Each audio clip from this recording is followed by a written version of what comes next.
Subscribe Jimmy animation.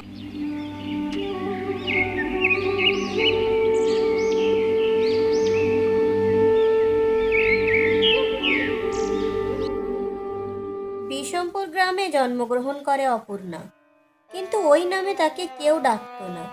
সবাই তাকে অভাগী বলে ডাকত। ছোটবেলাতে মাকে হারিয়েছে। বাবা একটি নতুন মা নিয়ে এসেছে, আর নতুন মায়ের সঙ্গে এসেছে তার আগের পক্ষের একটি মেয়ে। কিছুদিন পরে বাবাও মারা যায়। ছোট মা তাকে একেবারেই সহ্য করতে পারত না।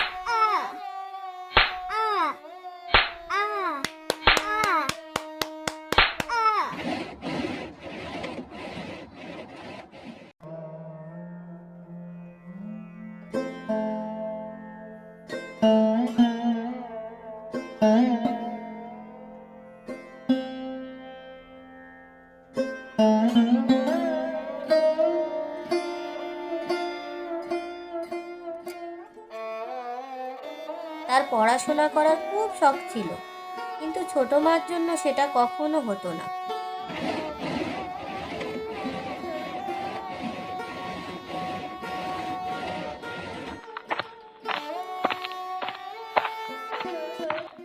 এই হতচ্ছাড়ি অভাগী, একটা কাজ নিয়ে সারাদিন বসে থাকলে চলবে? মেলা কাজ পড়ে আছে, সেগুলি কি তোর মা ওপর থেকে নেমে এসে করবে? এই তো এক্ষুনি করে দিচ্ছি মা, এক্ষুনি করে দিচ্ছি। এই অভাগী, তোকে না বলেছিলাম আমার লাল জামাটা ধুয়ে রাখবি? ধুয়ে রাখিসনি তো? তা রাখবি কি করে? তুই তো আমাকে হিংসে করিস। তোর হিংসে হচ্ছে তাই না? আমি মিনুর বিয়ে খেতে যাব। ও মা, দেখো না, আমি বিয়ে বাড়িতে কিন্তু ওই জামাটাই পরে যাব। মা, তুই মন খারাপ করিস না, তুই ওই জামাটাই পরে যাবি। এই শুনেছিস তো আমার মেয়ে কি বলল? ওর জামাটা সব কাজ ফেলে রেখে আগে কেচে দে, হয়ে গেলে নদী থেকে জল ভরে আনবি, ঘরে জল শেষ হয়ে গেছে।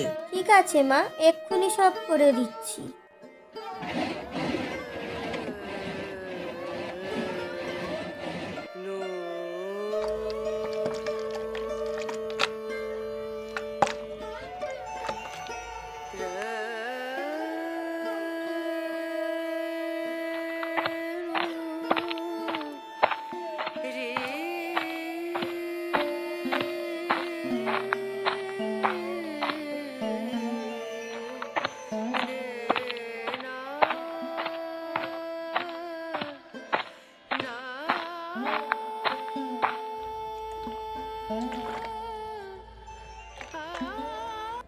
হায় রে বিধাতা, এ তোমার কেমন খেলা? আর কতদিন সহ্য করতে হবে আমায়? আমাকে কি কেউ কোনো দিন ভালোবাসবে না? আমি কি এতটাই খারাপ যে আমার সঙ্গে একটু ভালো করে কথাও বলা যায় না?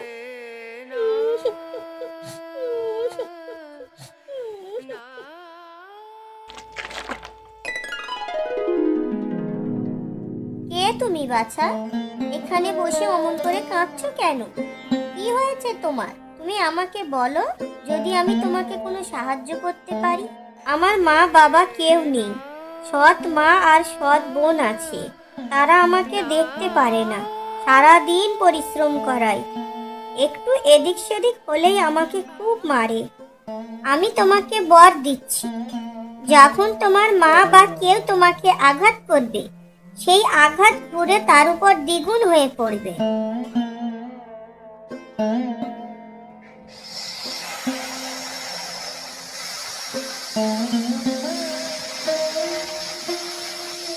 যাও বাছা, এবার তুমি বাড়ি যাও।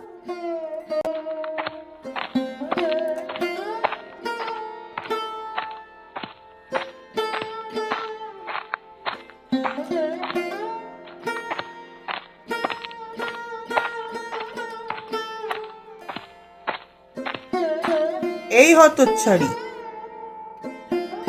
এক কলসি জল আনতে এতক্ষণ সময় লাগে? কোথায় মরে গিয়েছিলিস বল আগে? ঘরে এতগুলো কাজ ফেলে গেছিস, সেগুলো কি তোর মা বাবা এসে করবে? নিজেরা তো মরে গিয়ে খালাস হয়ে গেছে, আর আমার বুকের উপর রেখে গেছে তোকে। ছোট মা, তুমি আমাকে যা বলার বলো, আমার মা বাবাকে এর মধ্যে টেনে এনো না। এতে তো ওনাদের কোনো দোষ নেই, বিধাতা ওনাদেরকে আমার কাছ থেকে তুলে নিয়েছে। তুমি যা বলো আমি তো সব করে দিই। তুমি কি পারো না আমাকে একটু ভালোবাসতে? বলে কিনা ওনাকে ভালোবাসতে হবে, আমার মুখে মুখে আবার চোপড়া করছে। এক্ষুনি সায়স্তা না করলে দুদিন পর আমার মাথায় উঠে বসবে। লাঠিটা দে তো। এর ফল কিন্তু ভালো হবে না, আমি আগেই বলে দিচ্ছি। তবে রে, এই নে।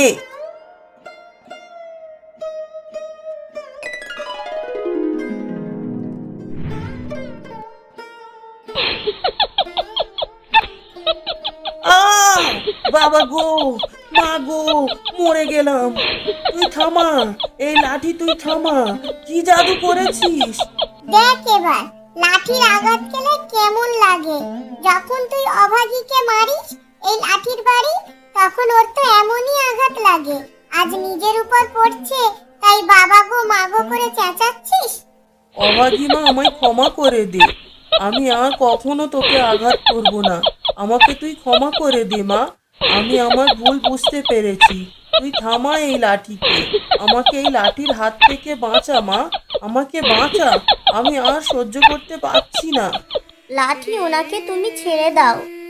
এবার উনি ওনার ভুল বুঝতে পেরেছে। হাজার হলেও উনি আমার মা, আমি ওনার এই কষ্ট দেখতে পারছি না। তুমি ওনাকে ছেড়ে দাও। আয় মা অভাগী, আমার কাছে আয়। আমাকে তুই ক্ষমা করে দে মা। আয় আমার বুকে আয়। আয়।